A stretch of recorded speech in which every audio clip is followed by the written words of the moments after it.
To the Common Humanity podcast. We're here to have real human conversations. Today, I am joined by Detective Heidi. I ran into her on some form of the internet somewhere, Threads or Instagram or something. We were just discussing. We don't really know where, but we're here to have a conversation. Um, and I'm going to turn it over to you, Heidi. And I want to know, who are you? Yeah, so I am a retired detective from Phoenix Police Department. Um, Part of my detective world was investigating human trafficking and working as an undercover investigating and pursuing traffickers and sex buyers who buy and sell other people. So that's pretty much where I came from. Um, okay, so first question would be, how did you get into that? Like, how did that become your thing? Yeah, so prior to becoming an undercover detective, I was in patrol, working at a precinct. I've actually been in law enforcement. I'm still in law enforcement, just with a different agency. So we're going on 27 years. I started when I was 12. No, I started when I was 18, actually. But I was working patrol and I got a assignment to school resource officer. And while as a school resource officer for sixth, seventh, and eighth graders, every day we have the patrol car, we can't take it home. So I return the keys inside at the police station and check out a new car the next day. And I remember going into the station one day and I saw this little girl in the juvenile holding area, which is the area where juveniles go to be interviewed and talked to prior to being booked into jail, really. And she was in trouble, and she was in trouble for prostitution. I recognized her, she recognized me, and I was like, why are you doing this? What's this all about? I've never really heard of at that time, even though I'd already been a police officer for 5, 6 years. I didn't think that youth or young people that young, she was still a juvenile that day, got involved in prostitution. So it was really a matter of, you know, even myself being in law enforcement, it's still a shock that a juvenile would get involved in that. So that's kind of what sparked my interest in working with the undercover unit at the time, which was around 2008-ish. 2007 is when I first started kind of shadowing and temporary assignments with them. And then 2008 is when I actually went there as a detective. Okay. Um, so then where did like so I'm assuming when you say you knew this girl, you probably knew her from school, right? Yeah. Um, and then you got this interest of like, how did this happen to her? Did you ever get to hear her story? I actually participated in trying to find her after I got assigned to the unit. I remember an instance where we had a lead on the fact that she might be at one of the hotels where there's a bunch of hotels kind of in an area known for prostitution, for street prostitution. And we did go try and find her. Um, and even hotel management actually gave us access into the hotel room, but we were not able to contact her. And I think she had left prior to our arrival, and someone must have tipped her off that the police were looking for her. They didn't know why, and I did not ever hear anything else about her story, or whatever else happened to her. I do know that when I did briefly see her, she had a brand tattoo of her pimp's name on her chest, which is a common thing that traffickers do. They brand their victims with a tattoo, or the tattoos are typically either a name or a symbol for that trafficker. And that is something that they use to kind of show ownership and kind of advertise to other traffickers which victims they own. And then also kind of basically giving these victims a sense of family almost. It's Yeah. really backwards thinking, but that is part of how they sell it to victims, is that I'm going to put my name on you. We're a family. You're a part of something. And Yeah. so it's a form of the manipulation. Yeah. It sounds a lot like Um, I mean, the things I've heard about like gangs and things like that is essentially Yeah. they go after people who are looking for something. Gangs, cults, like you name it, groups that are looking for enrollment look for people who are in need of whether it's attention or um validation and things like that, and then they give them that in a sense and pitch that whole we're a family or we're your brothers or whatever. um is that would you say that's an accurate description of from what you've seen in Yeah, both? there's definitely been a change in the behaviors of traffickers or pimps. It's one and the same. I think it's getting confused on social media that a trafficker is a different type of pimp. It is not. It is one and the same. There is not really different types of pimps. Even though people talk about Romeo pimps or the boyfriend pimp or the gorilla pimp, really any of those characteristics of a pimp trying to manipulate a victim, whether it's, being in a relationship or not, or it's the threats or the physical violence, any pimp or trafficker can exhibit any of those characteristics. So there's not really, I don't really believe in labeling types of pimps. I think they're all capable of being violent and being romantic and Romeo and boyfriend type, all in the same person. But anyway, back to the point. I have noticed a dynamic where gangsters and even drug dealers are recognizing that buying and selling a human being is way more profitable. Number one. Number two, if let's say you're in a vehicle and you get pulled over by the police, if you have a product or stolen property or some kind of drug item in the car, you're going to get caught for something. But Yeah. if you're a trafficker and you have your victims completely loyal and dependent on you or afraid of you, as long as you control the mouth of that victim, they are not going to say anything and you won't get caught by the police. And it's almost where, they're seeing the benefit of that plus the amount of money you can make. And we do have a situation where we have gangsters and drug dealers that are moving into human trafficking. They may not stop their other activities, but they are participating in that. The other dynamic we've noticed is that traffickers used to be very territorial. Like they'd get into shootings with each other on the streets over a corner, where they have their victim working and their competition is in the way.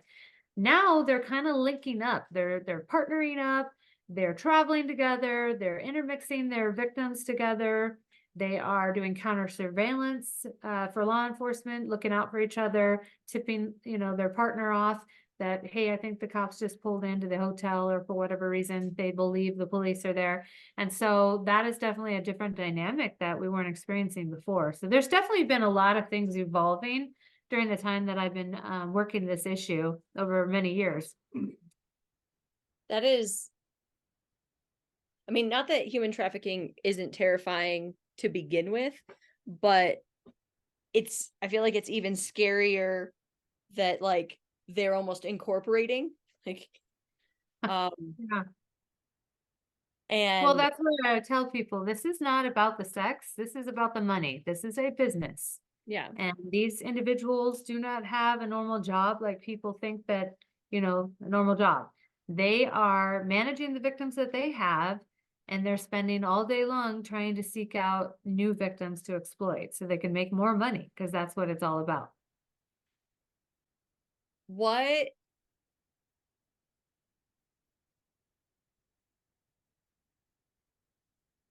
what is the most heartbreaking story of like that you have dealt with? Well, there's a bunch of them. I don't have a lot of happy endings with this, unfortunately. A lot of reasons why.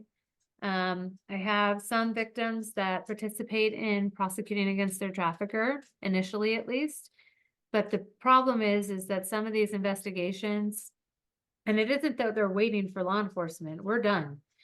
It is that the process through the justice system could last 1, 2, 3, 5 years. I had one case take 5 years to go to trial. And it's a situation where victims don't want to show up to court, pay for parking, arrive, have to see their trafficker, face them in court, and then have the judge say, let's continue this till such and such month. And that happens over and over and over and over again for a victim, and they don't want to be doing that. And so sometimes they bow out on prosecution. And then, unfortunately, unless we have other charges, those cases actually get dismissed, because if I don't have a victim that can testify in front of a jury as to what happened to them, then I do not have a case anymore. So it's definitely heartbreaking in the sense that not a lot of what we actually investigate really goes to the point of putting a trafficker in jail or prison and justifying or getting the victim's justice. There are some happy endings, definitely, but it takes a lot of work.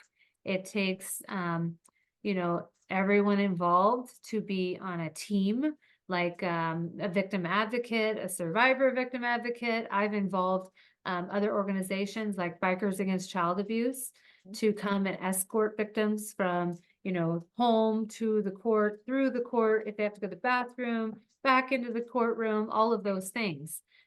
So it's definitely a team effort to get to the final conclusion of getting them justice and putting a trafficker in prison. Yeah, that's, on the one hand, it's good that there are groups and organizations that are willing, that are out there helping with these things, so that it's not all on law enforcement's shoulders to help the victims, right? In your time, have you found more victims being juveniles or adults, or a mixture of the two? Yeah, it's definitely, I would say, more juveniles getting involved now, with the internet and the ability for traffickers to almost anonymously spend all day long copying and pasting a message to social media profiles of potential victims that they're looking to exploit and engaging in conversations with them. There's a lot of juveniles and young people on the internet these days, and unfortunately, we have a situation where we don't have parents who are necessarily knowledgeable about, number one, what sex trafficking is and how it happens, and then number two, to making the effort to check in on their kids, have conversations with their kids, have conversations even earlier than you would think, because the national age of entry into sex trafficking is 13 years old, and when I first started it was 15, and I'm saying, based on my experience, it's inching more and more closer to 12, 11 years old. And so those conversations need to happen earlier than later. Otherwise, it's going to be too late by the time they're 11. And so, I've been preaching how to have all about having these conversations. I'm actually in the middle of writing a guide for parents on how to actually go about having that conversation, and almost paralleling it to how police conduct interviews of victims and suspects, because it's kind of, if there's a process that your parent can understand, it can maybe help them better broach the topic, have ideas of, things they want to discuss. And it needs to be an ongoing thing too. It can't be just a one and done, whew, we had the conversation, it's over. So it is very important for parents to get involved and be knowledgeable about how to do that. And I think that's something that isn't out there yet, or more specifically, the actual guide of how to have these conversations. I am a parent. I have a 22-year-old now, but luckily, I had a boy, luckily, but also, I had given him expectations growing up. He wasn't allowed to have social media. I did provide him with a phone, but not until a certain age. And I always, and still do, even right now, have access to the password to his phone, and I can take it out of his hand and look at it if I wanted to. And I would test that throughout him growing up. I pay for that phone. You're living in my house. These are my rules. This is parents actually being parents and not friends, and having that expectation where he knew I was going to check up on him too, not just that I put this rule in place. And so it's a matter of doing all of those things. I think is the way that it has to be these days, because we don't even know the ramifications of the fact that a 2-year-old knows how to work an iPad, you know? And we're just barely touching the surface on what the internet and the dangers of online access to our kids really is and what that looks like. And I don't think it's getting better. I think it's getting worse. And it'll only get better if people step up to, the plate, so to speak, and meet the bad guys where they're at, because they're already ahead of us all. Yeah. I have so many questions right now. Yeah. Okay. Let's go this way first. So my assumption is that there's more females being trafficked than males, but um as a mother of boys, right? Yeah. I always wonder about things. So like my boys play video games and they have access to talk to their friends. And there have been times where they'll be like, "Oh, I made a friend on the internet." And I'm like, you're only supposed to be talking to people who you already know in real life. Like, we know who they are. We know, like, we found them because they gave you their username. Like, I know them, I know their parents. Like, if there's an issue, we can squash that issue. But you're not supposed to be talking to random people on the internet. Because that's always one of my worries in video games, because you never know what age or gender, or you don't know who you're talking to ever on the internet. But like video games, there's like there's not even fake pictures to put up. They're just a screen name, right? I don't even know if they're called screen names anymore. Yeah. um but have you seen any like instances of using video games in that sense? Because I know, like, I feel like I don't know, in my brain, it's kind of obvious to use social media because there's like catfishing all over the place, and it's like catfishing for even more illegal purposes.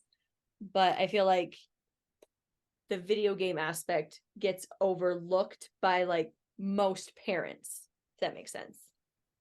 Yeah, yeah. So to your first question, I think what it is not that there's more female victims. We just know about female victims because they come forward Right. more often than males do. And, there's other reasons as to why they don't come forward as much, but there are definitely male victims of sex trafficking. As far as gaming consoles and games and the streaming game apps and those kind of things, for sure, there is an opportunity for a trafficker to engage with a child. But also, we haven't even talked about sex buyers. And sex buyers are, like, they used to be referred to as Johns back in the day. That's the nickname. But basically, sex buyers are creating the demand for sex trafficking. And so we have the traffickers supplying the crime with victims that they're exploiting, and then we have the demand because it is a business. And so sex buyers are definitely engaging with individuals on the internet on gaming applications. So then that way they don't have to pay a middleman, and they may offer, compensation in exchange for sex. And that is sex trafficking, because the actual definition is, it's a form of sexual exploitation in the form of prostitution. And prostitution is any sex act in exchange for compensation. It doesn't always have to be money. It could be, hey, I'm going to buy you this other streaming game that you just now came out that you might want to play in exchange for oral sex or in exchange for some other sex act. So definitely, for sure, that platform. I I haven't had a gaming specific sex trafficking case, but then again, we don't know what we don't know, and we don't have a lot of kids reporting about it, and we don't have kids telling their parents about it.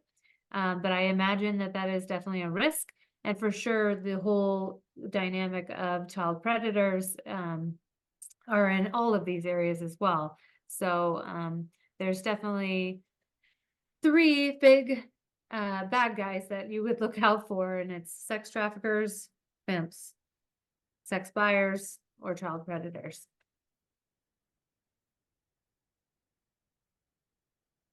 Do you think that there are more child predators now than there used to be? Or do you think that they have easier access to their victims? Well, I think the answer to both those questions is yes. I think I think I think what people need to see is this correlation, and there is platforms like fightthenewdrug.org that are really putting it out there for people to see that pornography is kind of like the gateway to live sex acts and purchasing people for sex. And Mhm. so I think because we have so many platforms now, like OnlyFans and Patreon, and these platforms where you can purchase pornography in the palm of your hand, that is encouraging behavior where these individuals are no longer excited by just the palm of their hand, Mhm. so to speak, pun intended, I guess, but move to live sex acts with people, and they're finding those people on these platforms. They're finding those people advertised on the prostitution websites that replace Backpage, and they're definitely moving into that behavior. And the problem is all of this demand is 99.9% men buying sex. If men stopped buying sex, sex trafficking would go away. The whole thing would be solved. We don't even have anything more to talk about. But unfortunately, I think because they are watching the pornography films and then engaging on these platforms like OnlyFans and Patreon with people who, they can message to do certain things and pay more money. And then that moves into that other behavior of live sex acts with people. And so all of those things build on top of each other. And we really need to, as a society, hold those platforms accountable. That is what's expanding this issue, in my opinion, in addition to the internet being so open and anonymous, so to speak. With like you said, you never know who you're talking to on the internet, and the catfishing. You know, I have 6 Facebooks, 3 Instagrams, tag, meet me. I just opened up another TikTok today, Bumble, Plenty of Fish, um, Snapchat, all in undercover personas. So there's another point. You never know who you're talking to. And I have engaged with pimps trying to recruit and groom me Mhm. instead of a live victim on these platforms. And I've extradited them across the country and had them brought here to Arizona to see a judge and be charged with a felony. And they've never seen my face. Well, So, first, I mean, yeah, I need to applaud your ability to use all of that social media because I manage like a handful of my own accounts just to like differentiate my ADHD into my different like compartments of what I'm interested in, and it's exhausting. So I can't yeah, even imagine a lot how of people going on in here. yeah, you got But um it is a necessary thing because that is what they're doing and that's how they're finding victims. So we would much rather have them recruit and groom us so that we can get the justice and get them taken off before they offend on someone else. yeah. Is it easier to catch someone if they are grooming you than it is if they've groomed somebody else? Um, they're both hard, but I would rather have it be where I'm going to show up for court. I'm definitely not going to miss court. And I'm definitely going to press charges on you, and then we're not changing our mind. Whereas a live victim, those are all those other dynamics that could happen for sure. And it's a scary thing. I don't know if you've ever experienced being a victim of a crime and going to court, but testifying, and sitting there and having to identify you have to identify the suspect and describe them to the jury, and they acknowledge it's a whole process. They acknowledge that you've identified the right person, and I mean, they have a right to have the suspects have a right to face their accuser, which is the victim. And unfortunately, It isn't like you think maybe on TV where we can have them phone in. They need to be present in jury in front of the jury. So even with COVID, we didn't have much of that.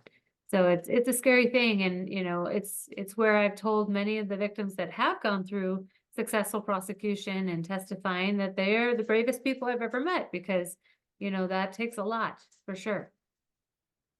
Yeah, I can't imagine how difficult it is in the position of being someone who's been trafficked.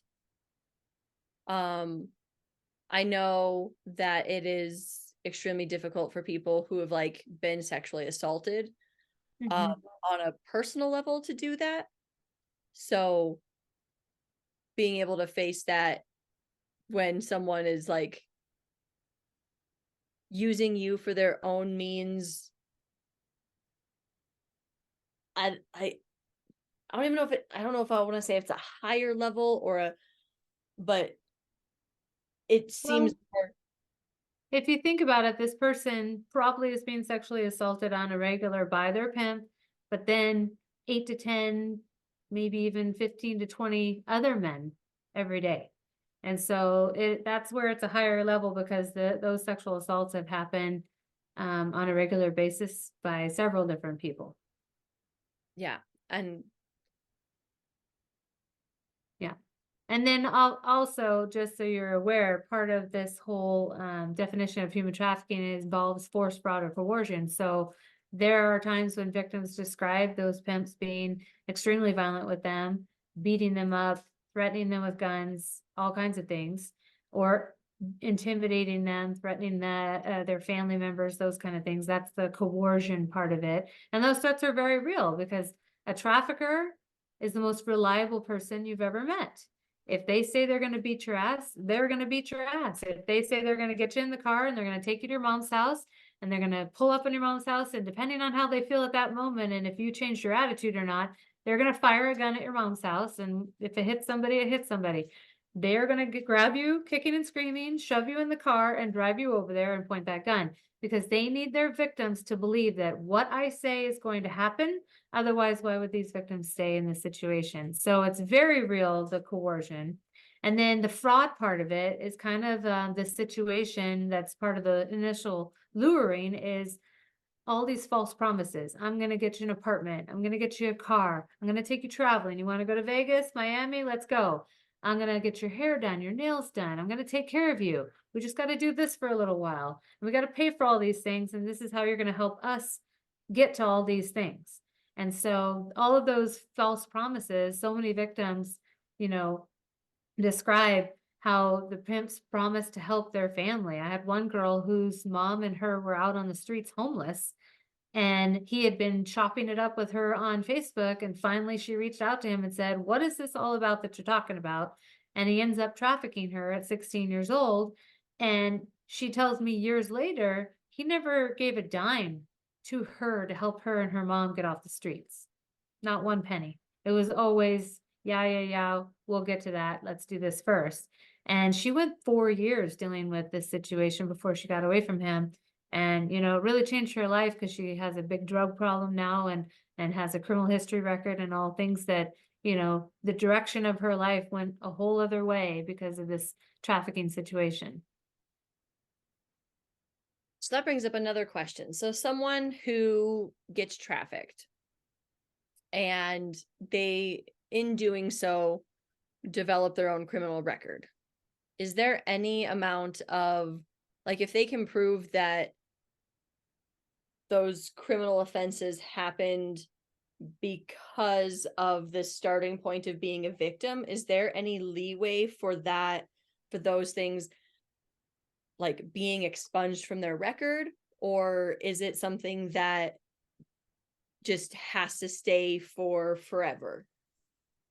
So it depends on the state, and it depends on, some legislation. I know that there are some victims that have faced criminal charges. I have one that I'm thinking of that comes to mind. Her name's Leah Rogers, and I'm telling you her name because she actually has a whole following as a survivor of sex trafficking. She was facing a prison sentence, and she was an adult female sentenced. Like the judge said, you're going to prison for such and such years. And she didn't talk to us and cooperate the whole time because her child was being withheld from her.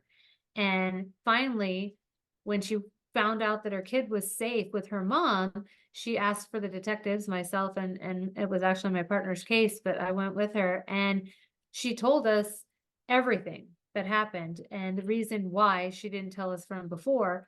And we were able to approach the judge, and my partner was able to get the judge to uh, set aside that whole prison sentence as long as she abided by, going to a facility, never going back to sex trafficking, being a lawful citizen, all these things. And she successfully completed that. She's now an author of a book. She has that it was a Facebook campaign or a social media campaign where she has tape on her mouth and she holds up the pieces of paper about her story. And it's a really powerful thing. And she's also a survivor that travels around talking about her story and what happened. And so there are, things happening now, because here's another thing that we've evolved in doing. When I first started in the unit, the human trafficking unit, all we did was arrest prostitutes all day long. We sprinkle in a little bit of operations to arrest sex buyers, but we were focused on misdemeanor arrests of prostitutes. Obviously, that didn't impact anything, and that actually caused lots of problems because we are now in a situation where we're trying to not do that. We're trying to see these individuals as victims. We are trying to give them services, ask the question we were never asking before, which is, what can we actually do, law enforcement? What can we do to help you get out of this situation? Right now, we got a victim advocate. She's got funding. We can get you a flight. We can get you a bus ticket, a shelter bed. What do you need to get you out of here and not get charged with a crime and not be in this situation anymore? Now, we do have victims that take us up on that offer, and we have victims that have been offered services many times, and at some point we have to draw a line in the sand and say, hey, we've talked to you 5 times now. Now you're going to have to get a misdemeanor arrest because there is still the crime of prostitution. There are people who live on this street. There are schools, there are businesses, there are churches. There is a demand for us to take lawful action if you're going to continue to commit the crime. So we definitely see this change, but we also have a situation where traffickers are telling these victims the cops are just going to arrest you, and that is what we were doing before. So it's a slow moving uphill battle to repair relationships and really have victims see the truth about how we handle this situation now. But it is, it is better than it was before, and at least we're doing something. Yeah, and I love that you guys have taken that turn, because I'm a firm believer that you can't help everyone, but if one person takes you up on that offer and can get out of that situation, that's one less person that's in that situation, right? So like that's good that is happening in the world, and you're never going to get everyone, but At least we're trying now. you're trying. Instead of just arresting everybody. Yeah. Break chair apparently. Yeah, and I think it's a beautiful sentiment of the growth in humanity that, you said 27 years doing this, right? You said 27? Feel like that's In law enforcement, yes. Probably about 16, 17 years doing human trafficking specific. Yeah. but by the way, a hot minute Yeah. doing this, and it brings me hope that the systems have noticed that there can be a different way. It brings me hope both for the victims. It brings me hope for like the justice system in general. More room for helping people get better rather than just like capturing them and putting them in a cell. that's Yeah. that's not the right way. Yeah. before I get the Well, job. and we were also noticing that we would arrest them or give them a ticket, and then we'd see them the next night. Yeah. And so we were never really accomplishing anything. So actually offering assistance and refocusing on sex buyers and traffickers is the direction we're in now. And, we're really making strides. I mean, you asked me earlier, and I don't think I really answered the question all the way, but a happy story. I have a case where it was familial trafficking. It was 7 victims, 2 juveniles. And when I say familial, basically it's a word to term, or I'm sorry, a term describing a victim knowing their trafficker, whether it's blood related, a parent, uncle, mom, or even a person they're in a romantic relationship. And so this trafficking situation was an uncle trafficking his niece, his 13-year-old niece, and his 17-year-old stepdaughter, and then 5 other adult victims. And all that to say, this case went to trial, and this is the case that took 5 years to go to trial. But amazingly, we were able to keep 7 victims on board with still showing up to testify in court, and they all testified and the jury heard it. And this trafficker was charged with the jury deliberated on 105 counts, and he was found guilty on 101, and he was sentenced to 493.5 years in prison. If we could drop the mic.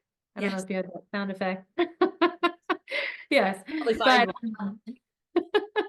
but it was definitely the outcome that, shows another evolution of this problem that, when I first started, we were getting plea offers for 9, 10 years on traffickers trafficking juveniles, doing the same thing that they were doing right before I retired when we had this case, and we're putting them away for hundreds of years. And that's not the only pimp I've put away for over 100 years. So that is the power of awareness, and that's what I call that, is the evolution of prosecutors understanding this crime, judges, detectives doing a better job, and then juries. And that's my ulterior motive for my community awareness that I continue to do, is to find people who can wrap their head around the fact that I'm saying this person's a victim, even though they might be walking down the side of the road with a phone in their hand. They are trapped, they are not free to leave, and they are a victim. And having juries understand that is the outcome of almost a 500-year sentence. So all good things are happening. We have more good things we need to do, but at least we're moving in the right direction. Of the more good things you need to do, what would be the top on your list? So basically, when I talked about victims, I talked predominantly about females, and we talked about males. We have a placement issue because, law enforcement, we're there to get them justice, but we've got to go bust down doors and get the bad guy and do all this investigating.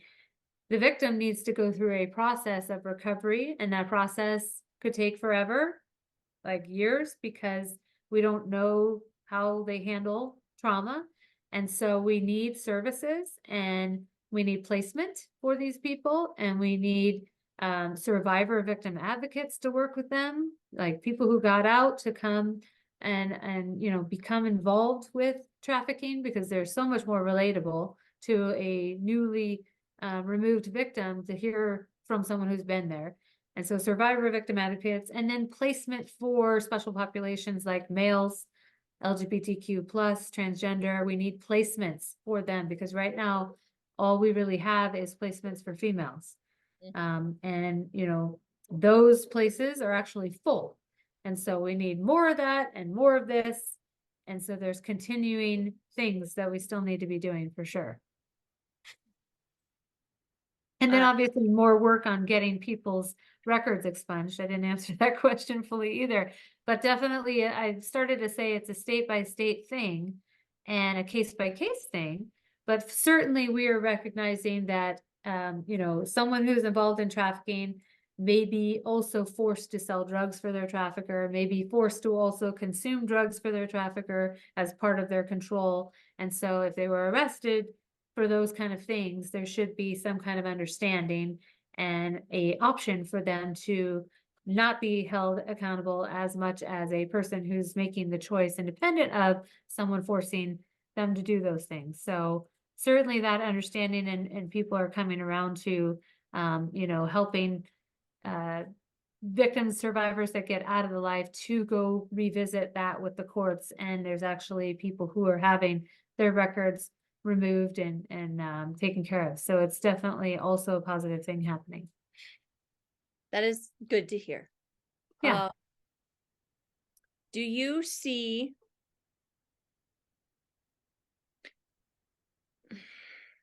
we'll go with any prostitutes who are not being pimped, anyone that is doing it of their own volition, that they're like, this is how I'm going to make a living. Yeah. So we definitely have some and that's where I think the term sex worker is coming from, is these individuals labeling themselves as that is their choice and it's an independent thing of anyone else. And they're choosing to commit a crime because prostitution is not legal. Even in Las Vegas, people think, oh, Las Vegas by the strip, it's all legal. It is not. It's only in a certain county in Nevada. And that's why they're trying to get you to take the limo or take a cab ride or get you to where it is legal, with those advertisements everywhere, the little cards and everything in your face over there in Vegas. But it is definitely a situation. I have a story about a girl that literally was a juvenile. She was trafficked at 16 years old by this trafficker. She helped put him away. She literally testified in court against him on her 18th birthday. And fast forward a few months later, I'm investigating yet another pimp that I had arrested in 2012 that came out of prison. And that's a whole other story. They keep doing this, coming out of prison, going right back to trafficking. And he was trafficking some adult females. And we went to go do search warrants on his known addresses. And we knock on the door. And who answers? My victim that just helped put away a different trafficker, and she's an adult now, and she's participating in this choice of working for this new pimp. And we had her safe. We legally helped her change her name. She was transitioning from child welfare into independent living. The Department of Child Safety was going to get her an apartment, help her get a job. She had a full ride scholarship to the college waiting for her because she was a victim of sex trafficking, and she threw all of that away to go back to the life. And at that point, she is committing a crime, and she's going to have to lie in the bed that she's created there with that situation. And unfortunately, I've had to arrest her a couple of times since then. And it's really awkward because I've known you since you were 16 and I saved you. And it's kind of a slap in the face, really. Yeah, I can see that. And I feel like it's in a situation like that, it's hard to give people grace because you've put so much work into helping them out of a situation. Um, I'm also a firm believer that of two things. One, it doesn't matter how much somebody helps you if you're not willing to help yourself. And two, I always go back to like, so I've experienced a lot of trauma, and so I nerd out on trauma. Um, but your brain feels more comfortable in a dangerous known than like a super healthy, happy unknown. Yeah, And so that's I feel like a great point. Yeah. it's there's probably situations where people are like, that that lovely shiny life sounds wonderful, but I don't know how to do that. I know how to do this. And it's really um I don't know. There's only so much mind over matter, or matter over mind in this case, that where I feel like that's where like the services you talk about and having those advocates and rehabilitating people out of it, what I think would be helpful, because then they'd get that time to help their brains heal, because there's no way that they've been through this without significant traumatic damage to how their brain sees the world, you know? Yeah, absolutely. Especially a juvenile. I mean, their brains aren't even fully developed yet. Right. And this is what they've learned, and this is what they know. Definitely, great point. Yeah. Um, All right. We are going to move into the more fun part of this so that Okay. we I don't know how fun it's going to be. Okay. um but it'll get more personal because it they're not questions related to the topic we've been talking about. Okay. I'll do Your my best. your first question is, do you have any irrational fears? Irrational fears.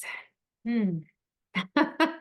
I'm sure I do. I mean, definitely I have had my own trauma going through the prosecution of a trafficker. When I was going through that trial with that specific victim we were just talking about, this is a dangerous individual. And so I don't think I slept the whole time we were going through trial. I definitely did not take the same route home on purpose because I didn't want to be followed. I had my head on a swivel because I knew he had an entourage of individuals that had his back and were super loyal to him. And I don't know if these are irrational but fears, but those were definitely fears that I'm running scenarios through my head constantly of a deadly force situation where someone's going to be threatening my life for sure. And those are very rational to me, actually. Um, but as far as irrational, I would have to think about that. Um, yeah, I'm not sure. That's fair. You have to answer this too, so maybe I'll have something after you answer. Um, I'm kind of same same boat. I have things that other people would consider irrational fears, but I see the rationale behind them. So like one of the things I always bring up is like I have an irrational fear of phone calls.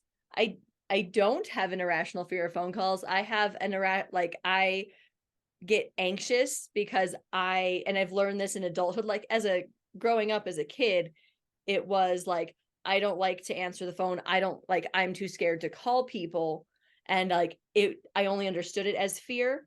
Now I understand it as anxiety around the idea that I very much talk with my hands and my facial expressions, and I don't understand people if I can't see them. And so it's really a fear of being misunderstood and misunderstanding other people, because for me it gets lost in translation when it's just verbal. Um and so that's something that as an adult, now that I know where it comes from, I'm like, that's completely rational, that like I get anxious when I have to call people because I don't know how to express myself without my entire body. Uh, Yeah, that makes sense. yeah, but then there's things like other people are like irrational fear of having a heavy weight on top of me. I don't like heavy blankets. I don't like things like that. But it's not an irrational fear. It's actually like it gives me flashbacks of trauma that I have experienced or traumatic events I've experienced. And so, like, does it seem silly to people who don't live inside my head? Sure. But they also don't have to live with the images that are inside my head. So I don't care what they think. Yeah, yeah, So, exactly. yeah. Did you come up with anything else that someone else My husband would tell you I have an irrational fear of spicy food. Yes. Because I refuse to try anything that might be remotely spicy. feel like that's just a preference, honestly. Yes. Fear of Yeah. missing out with your dog. Yes. I'm the opposite. I like all the spice. So, Yeah. oh my goodness, this one's long. Okay, and random. If you were shipwrecked with 10 other people and you all took on survival roles, what would your role be? Leader, cook, hunter, builder, etc. What would your Oh, role? yikes. Um, I would have to be the leader. No. I'm a Capricorn, so I'm supposed to be very bossy, and I've been told I'm very bossy. But I definitely could not take on the whole building thing. I don't read directions. And the whole cooking thing, I burn water. So yeah, the leader. Um, I'm unfortunately, I'll say all of the above because that's how I roll. I build stuff, I would hunt stuff, I would cook stuff, I would tell other people what to do. I would probably micromanage. I'd be like, no, no, no, we can't light that on fire because of this. We have to shoo the smoke this way if we want to be rescued. Like, Yeah. I would be the leader. But I wouldn't even be the leader. I would probably be the dictator. I'd be Are like, you a Leo? no, I'm an Aquarius. I'm Oh, really? supposed to be way more laid back than this. That's a game I usually try and play because a lot of it's an undercover thing. A lot of people who are in the criminal world, not just trafficking, they all really, really like horoscope. And so if you know a little bit about each sign and you can be relatable to that sign, you can have a conversation with them all day. My two best friends are both Leos. Oh, okay. Yep. Um, but yeah, no, I So you like water. I drink 2 gallons a day. Right, So, but being in the water, in the ocean, and I'm a swimmer, and yeah, yeah, sounds familiar. yeah. I don't know. There are definitely parts about me that fit the Aquariusness, very much my independence. I don't like being told what to do. I don't like following social norms. Like all of those things are very Aquarian. Yeah. Um, Mhm. but yeah, then there's my part where I'm like, I'm very particular and you will not move me. Um, Yeah. very stubborn. It's really weird. There's been a handful of traffickers that are also Capricorns. We're very business minded and we're all about money. And that is definitely me and that's definitely them. So it's kind of odd that we're kind of clashing at each other. It's like you guys are the yin and yang of Capricorns. Maybe, yeah. The good and the evil. Yeah. All right. Last question from the cards. Is there anything that you regret not doing in life so far, but could still do? If so, when will you do it? I'm kind of working on that right now because I have my law enforcement career and then I'm starting another law enforcement career, but having a side business is what I've been working on with my a chance for awareness.com, and then breaking into the public speaking scene is where I really would love to do a TED talk or break into actually making money as a paid speaker so then I don't have to retire from a second law enforcement career. That would be amazing. So I'm working on it, definitely working on it. Yeah, that's good. I'm a firm believer that just like constant evolution and finding like your next whatever your next thing is. So that's good to hear that not only Yeah. do you know what it is, but you're taking those steps and you're creating your future for yourself. So that's fantastic. Yeah. Yeah, working on it. It's just hard because I'm an informational speaker. I'm not a motivational speaker. I'm probably a Debbie Downer. I'm going to tell you to stop buying sex if I speak at your corporate event. But I feel like it is a necessary thing for businesses to start recognizing that they need to do training for employees on this because the liability is there. We've got hotels being sued. It's only a matter of time before individuals who are purchasing sex on their lunch break using the work computer, that the victims are going to sue the company for allowing for that behavior to happen and not giving them training and not, putting protections on the internet access and the computer websites that they're visiting on premise at the business during their lunch hour on company time.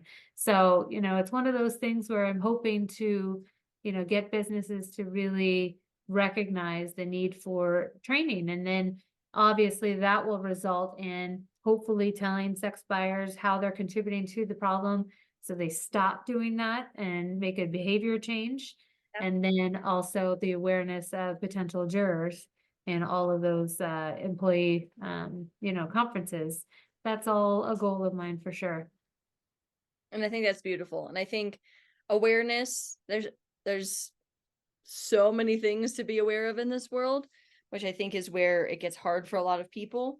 But I think people like you who have that passion about your topic, and you have the ability to speak about it, and you have the gumption to go speak about it, that's what's going to make it happen.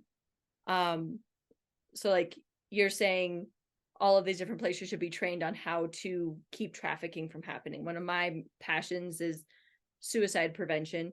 And so like I think everyone should be QPR trained, just like everyone should be CPR trained, because like Absolutely. if you deal with people, you should know how to help them stay alive and stay safe and keep themselves safe and keep their kids safe and keep their company safe. Like, so I think awareness goes a long way in a lot of things. Yeah, all makes sense. My only regret that I haven't done so far is step foot on every continent. Because that's a goal I set back in my 20s, and then I had kids, and it's a lot harder.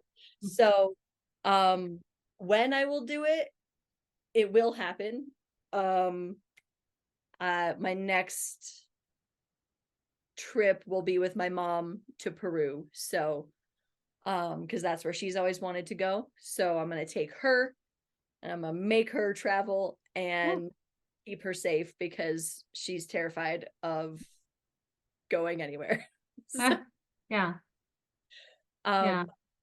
I didn't mention my regret. My regret is not learning Spanish, especially now I'm trying to translate. I have an online course about Human Trafficking 101, and I'm having to pay somebody to translate the whole thing and then record and translate my words. And if I could just, and I've tried, it's really hard as an adult to learn something new. I've had 5 classes now and I cannot, grasp the concept of speaking it back. I can understand most of what's being said. I mean, not a whole lot, but most in this situation where law enforcement's involved. But I can't speak it back. And so I regret not, spending more time and diving into that second language, because I really could use it now. All right. So my last, very final question for you. What, if there's one thing the world needs to know, what is it? I would say that just like you're at the airport and you hear the announcement say, if you see a bag unattended, please report it. I think the world needs to stop moving in the direction of breaking out their phones and recording a TikTok when someone's getting assaulted at a bus stop, and instead pick up their phone, even if they don't want to get involved, make a call to 911, because that's a crime in progress happening right then, and make themselves available to talk to officers on the phone. You don't have to have them show up at your house. You don't have to give your home address, none of that stuff. I think that's all misconceptions. But not be the person who's filming a TikTok or an Instagram reel and actually doing something to help someone else. That's what the world really needs to know. So I would say not be a bystander. I mean, Yeah, not, and if you see something, say something. Yeah. yeah, Kind of simple. it's very simple. And I agree that people should do more of that. I would love to see people helping each other more in that sense, because law enforcement is going to be able to do a lot more for victims than TikTok will. Yes. Believe it or not. Crazy. Yeah. Well, Heidi, it was very nice to talk to you. It was informative and moving as well, because it makes me, it might seem strange, it brings me joy to know that there are people like you in the world who are out there helping and trying to make this place better and safer for everyone in it. So thank you for everything that you do. And thank you for joining me on the Common Humanity podcast and having a real human conversation with me.